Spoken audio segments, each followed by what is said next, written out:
You aren't crying about the spoon. You're crying about everything else you've been holding in. I used to be the girl in my school who cried easily, even over little things. And because of this, I couldn't focus on my studies. I got very low marks. My teacher always insulted me. Every day was the same day, getting insulted, crying. And then one day I thought, how can I allow someone to make me cry just through their words? That one question changed the direction of everything. But before I get to what I found, let me show you what was actually going on. We think we start every day with an empty emotional cup, but we don't. Your cup has 3 layers. The bottom of the cup is your unprocessed past stress, childhood conditioning, feeling invalidated by people around you. The middle of the cup is your daily exhaustion, lack of sleep, masking your true feelings to keep the peace. And on top of that, today's minor frustrations. By the time that small thing happens, the cup is already 99% full. The drop spoon isn't the problem. It's just one single drop of water. But the cup is already full, so it overflows. You aren't crying about the spoon. You're crying about everything else you've been holding in. And here's what makes it worse. The moment it starts, you panic. Stop crying. It's not a big deal. But when you say that to yourself, your brain perceives your own judgment as a secondary threat. Your nervous system goes into a deeper fight or flight state. Forcing the tears down acts like shaking a soda bottle. It builds internal pressure until the emotional spill becomes completely uncontrollable. Now I want you to sit with this for a second.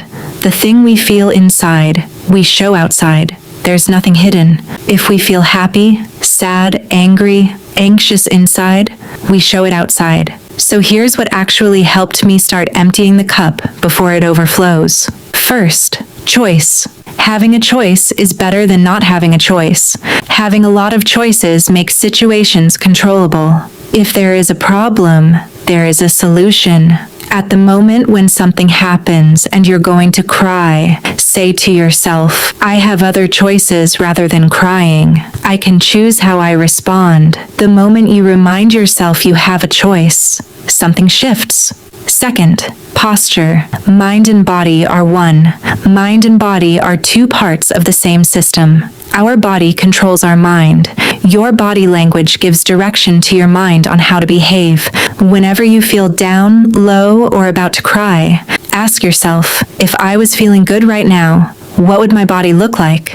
And do that. Straighten up, shoulders back, chin up. Third, breathing. When you are depressed, you take shallow breathing.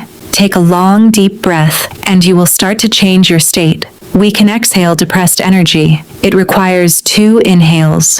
One big inhale through your nose, and then another one. Hold it for 8 seconds, and release slowly. It calms your body. Fourth, smile. Whatever goes in your mind is always visible on your face. 80% of your facial muscles directly build a relationship with your mind. Whenever you're in an under-pressure situation and you can't change your mind state, change your facial expression by smiling, even if it feels forced. Smiling can break your mind patterns and help you stay calm in difficult situations. Now I want to stop here because I know what some of you are thinking. I've tried breathing. I've tried posture. It didn't work. I hear you because I thought the same thing. Biting your tongue and pinching yourself doesn't work either. I learned these things facing hard times, and none of them worked perfectly at first. But here's what I know now. Controlling emotions is a skill. Without practice, you can't learn. We are human, and we have emotions. Showing emotions is not a bad thing. The problem is showing them in front of the wrong people at the wrong time. And that's exactly what this is about. Not eliminating feelings. Choosing when and how you show them. Fifth, your internal voice.